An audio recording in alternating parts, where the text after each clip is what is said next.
മലയാളത്തിന്റെ മോഹൻലാലും സംഗീത മാന്ത്രികൻ എ.ആർ. റഹ്മാനും ഒന്നിക്കുന്നു. നമുക്കറിയാം എ.ആർ. റഹ്മാന്റെ ആദ്യത്തെ മലയാള ചിത്രം യോദ്ധയായിരുന്നു. യോദ്ധയിലെ പാട്ടുകളെല്ലാം കിട്ടിലോസ്കി പാട്ടായിരുന്നു.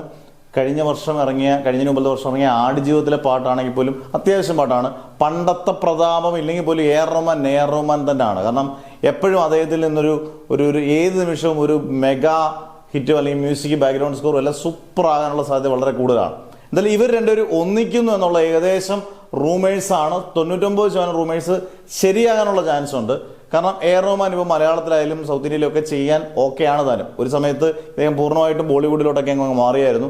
ഇപ്പം അദ്ദേഹം പൂർണ്ണമായിട്ടും സൗത്ത് ഇന്ത്യയിൽ പ്രത്യേകിച്ചും മലയാളത്തിൽ നിന്നൊക്കെ നല്ല പ്രൊജക്റ്റുകൾ വന്നാൽ ചെയ്യാനുള്ള സാധ്യതയുണ്ട്. മോഹൻലാലും എ.ആർ. റഹ്മാനും ഒന്നിക്കുമ്പം ആരാണ് ആ പടം സംവിധാനം ചെയ്യുന്നതെന്നുള്ളതാണ്. ഒരു 90% ചാൻസ് ബ്ലസ്സിക്കാണ്. കാരണം ബ്ലസ്സിയുടെ ഒരു പടം എന്തായാലും മോഹൻലാൽ കമ്മിറ്റ് ചെയ്തിട്ടുണ്ട്. ബ്ലസ്സി അത് പറയുകയും ചെയ്തിട്ടുണ്ട്. അടുത്ത പടങ്ങളിൽ ഒന്ന് മോഹൻലാലുമായിട്ടാണ്. അന്നേരം ചാൻസ് കൂടുതൽ ബ്ലസ്സിയായിട്ടാണ്. ബ്ലസ്സിയായിട്ടൊരു പടം 2026 നടക്കാനുള്ള സാധ്യതയും കൂടുതലാണ്.